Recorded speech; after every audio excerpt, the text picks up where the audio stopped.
Stephen House from Full Time Devils. This is the Full Time Review Show. We're in a different part of United Cafe today, surrounded by legends. United drew with Liverpool yesterday at Old Trafford, and we come away feeling like it was a loss.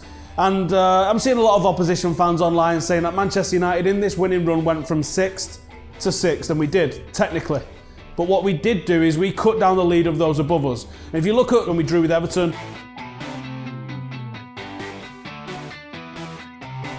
we cut down Arsenal's lead from 10 points to 2 points. We cut down Manchester City's lead from 9 points to 4 points. We've also taken points off Liverpool, about 4 points. We've clawed back off those, and we've clawed back a point each off Chelsea and Tottenham, and we've opened up the gap below us. So Manchester United have progressed. If we've not progressed in position, we've certainly progressed in our ability to be able to overtake those ahead of us.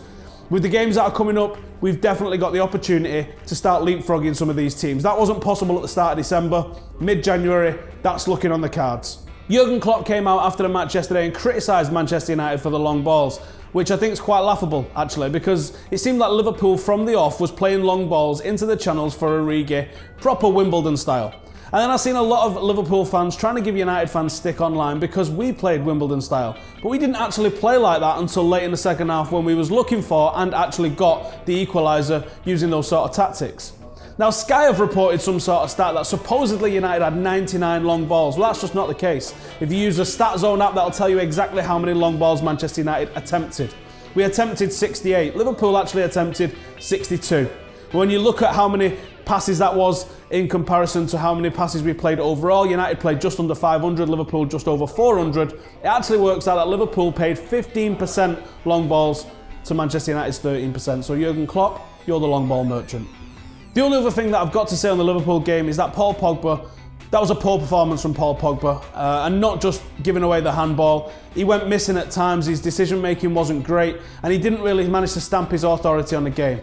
Now, this isn't saying Paul Pogba is a bad player, but he didn't turn up, and he hasn't turned up so far in the biggest of games for Manchester United this season. He is a wonderful footballer. He's had a great season for Manchester United so far, but when you do pay the money that was paid for Paul Pogba, I do expect a little bit better in the biggest of big games. There's still plenty left for Paul Pogba in this season. There's still some big games on the horizon. We've got the derby at the Etihad coming up pretty soon. That's the sort of game that I expect Paul Pogba to start really showing what he can do at the biggest stage, and I believe he can do it. Anyway, that's enough of what I've got to say. Let's see what some United YouTubers have got to say. It's United on YouTube. I know we got a late equaliser today, but just feels like a loss. Liverpool were there for the taking. Really disappointing with that today. Manchester United only getting a draw at home to Liverpool. 2 points definitely dropped for Manchester United. Now we face a run of 4 winnable fixtures. Stoke City away, Hull at home, Leicester away, and then Watford at home. Now I think Mourinho does need to be praised for bringing on Fellaini. When he could have brought on Rashford, he knew we had to go long because Liverpool had the back four, then the 5-man midfield, very, very hard to break down, sitting very deep as well. We had to go long. Klopp's moaning, the Liverpool fans are moaning, but it worked, didn't it? We got the equaliser. We've been on a great run. It's difficult to take that it's come to an end. Hopefully though we can get back to winning ways immediately, starting with that game against Stoke.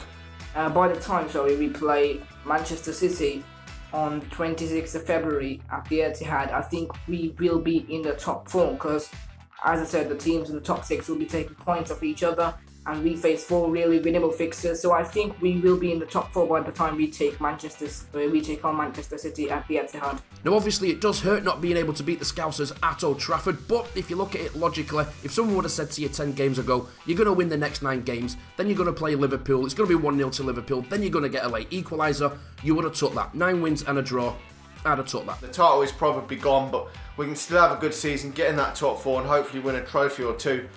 We are definitely seeing a lot of progress under Jose Mourinho, which I'm happy with. And Fellaini made a big impact when he came on. Rooney, I think, did well. So I would give credit to Mourinho. He really changed the game with his substitutions. We got the late goal. We probably wouldn't have done that last season. So it's good to see. Hopefully things are definitely on the up. It's disappointing to take, but I'm still hopeful for the remainder of this season. Cheers to all those lads for getting involved in United on YouTube. If you would like to get involved in United on YouTube and send us a 30-second clip and talk to everybody on Full Time Devils, then hit the description below and find out exactly how to do it. It's quite simple. Anyway, speaking of United YouTubers, it's Statman Dave. Now, he's got a channel on YouTube as well, so check the description below and you'll get the link to Dave's channel. Go and drop him a sub. We really appreciate that. Let's see what he's got to say.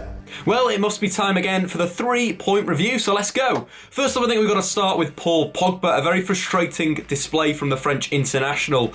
It was just shocking. Shocking throughout the whole 90 minutes, and unfortunately his confidence dropped after the penalty incident, and maybe even after the 1v1 that he missed. But what was more frustrating for me was how he used the ball. In two ways, it just boiled my blood. Firstly, in terms of receiving the ball against this Liverpool side, you want to ship it quickly. You want to move this Liverpool team around, because what they do is they high press you. You want to try and play out the press. You're not going to do that by dilly-dallying on the ball, trying to beat a man, trying to dribble past an opponent. And that's what Paul Pogba unfortunately was doing. And Liverpool had a pretty good game plan against Paul Pogba. As soon as he received the ball, 3 players would verge on him and try and nick it back off him. What Pogba needed to do was receive it, ship it quickly. Receive it, give it to Anthony Martial. Receive it, give it to Darmian. Receive it, do the other thing that he didn't do enough, switch the play. One of Paul Pogba's greatest assets this season has been that ping from sort of the left central midfield position out to Antonio Valencia on the overlap.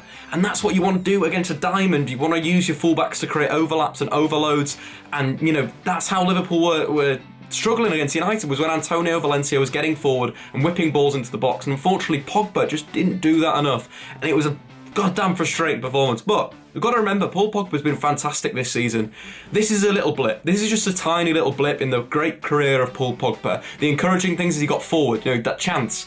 That's what I want to see more of, him making that forward run, because he can finish on his right foot. It's just that left foot he needs to work on. But he is young, he is doing very well at Manchester United this season, and I wouldn't worry too much about that performance. But anyway, let's move on to Antonio Valencia, the player that Man United should have used more. I thought in a defensive sense, it was absolutely spot on. Obviously, that slight lapse of concentration within the first 5 minutes for Origi, yeah, big questions there. But apart from that, solid throughout the 90 minutes in a defensive sense. You know, dealt with his man, intercepted the ball at the right time, made the right clearances when he had to, and going forwards was the outlet for United. And United didn't use him enough, and they should have used him much more.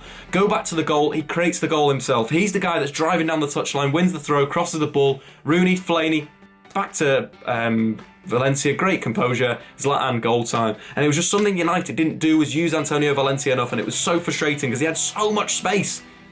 He had the whole pitch.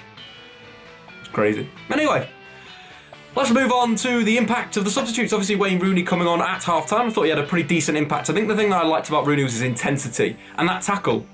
United didn't make enough of those big tackles. They didn't make enough tackles. It's a derby game. It's a massive game.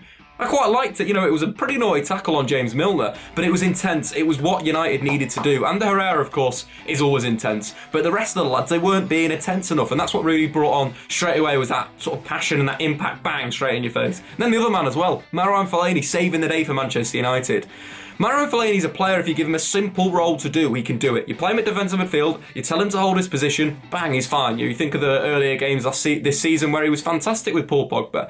But if you play him as a target man, also a very simple job, and that's what Man United did.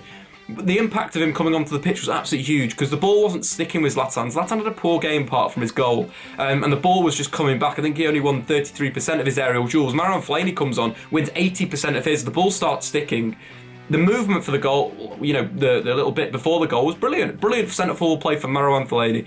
And if we want to do that, if we want to go direct, Marouane Fellaini is the correct man. And that is why Morgan Schneiderlin has been sold and Marouane Fellaini's kept, because tactically it gives a little bit more for Jose Mourinho to play with as a central midfielder, because he can kind of, you know, play defensive midfield, play as more of an aggressive midfielder, and then play as that striker. But anyway, guys, don't be too sad, because Man United have been in banging form. 16 games unbeaten. That is the best record in Europe's top 5 leagues.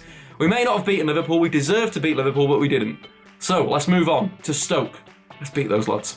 Cheers for that, Dave. If you like what Dave is saying, and I'm sure somebody does, then head over to Dave's channel, hit the description below, go and subscribe to Dave. Do it right now, make Dave great again. Anyway, that's enough of Dave. Let's have a look at what you guys are saying on social media. It's a 3-word review.